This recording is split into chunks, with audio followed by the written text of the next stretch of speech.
Por unë nuk do të ndjek kursesi logjikën e mbrapsht të dënimit me indicje as në të rast, po të mbetem tek bindja se këto dy indicje tetë shqetësuese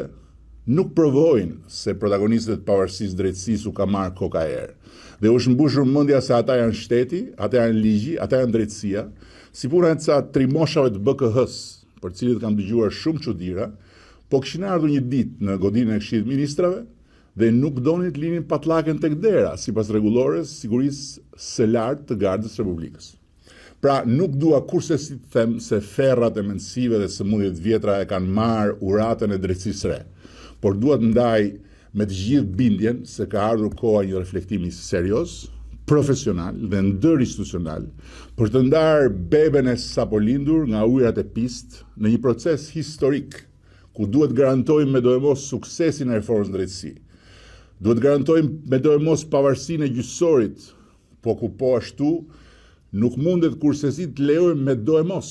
që kura të bëhet problem më i madh se smundja, duke rrezikuar liritë, të drejtat dhe frymarrjen e administratës dhe të ekonomisë së vendit.